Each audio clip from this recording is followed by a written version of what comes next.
एक बार की बात है, एक निःसंतान राजा था। समय के साथ वह बूढ़ा हो चुका था और उसे राज्य के लिए एक योग्य उत्तराधिकारी की चिंता सताने लगी थी। योग्य उत्तराधिकारी की खोज के लिए राजा ने पूरे राज्य में ढिंढोरा पिटवाया कि अमुक दिन शाम को जो मुझसे मिलने आएगा उसे मैं अपने राज्य का एक हिस्सा दूंगा।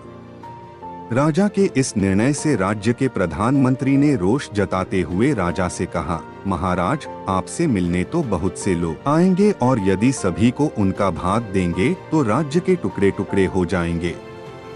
ऐसा अव्यावहारिक काम न करें। राजा ने प्रधानमंत्री को आश्वस्त करते हुए कहा, प्रधानमंत्री जी, आप चिंता न करें, देखते रहें क्या होता है।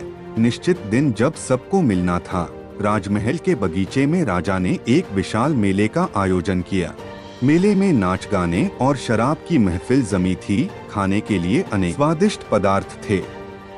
मेले में कई खेल भी हो रहे थे, जिसके कारण राजा से मिलने आने वाले कितने ही लोग नाच गाने में अटक गए, कितने ही सुरा सुंदरी में, कितने ही आश्चर्यजनक खेलों में मशगूल हो गए तथा कितने खाने पीने घूमने फिरने के आनंद में डूब गए। इस शाम का समय बीतने लगा, पर इन सभी के बीच एक व्यक्ति ऐसा भी था जिसने किसी चीज की तरफ देखा भी नहीं, क्योंकि उसके मन में निश्चित धैर्य था कि उसे राजा से ही मिलना है।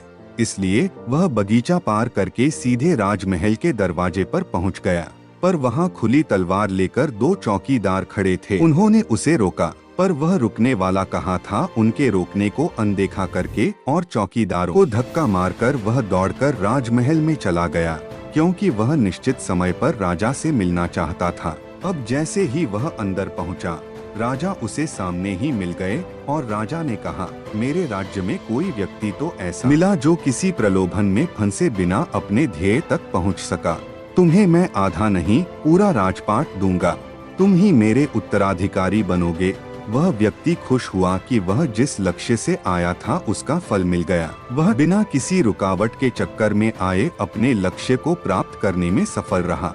कहानी की सीख, उस व्यक्ति का दृढ़ संकल्प ही उसे उसके लक्ष्य पर स्थिरता बनाए रखी। यह शब्द दृढ़ संकल्प की गहराई को समझने वाला व्यक्ति अपनी मनचाही लक्ष्य को प्राप्त करने की क्षमता रखता है और प्राप्त भी कर लेता है। ठीक उस व्यक्ति की तरह जिंदगी खेलती भी उसी के साथ है। जो खिलाड़ी बेहतरीन होता है, दर्द सबकी एक से है, मगर हौसले सबके अलग अलग है। कोई हताश होकर बिखर जाता है तो कोई संघर्ष करके निखर जाता है।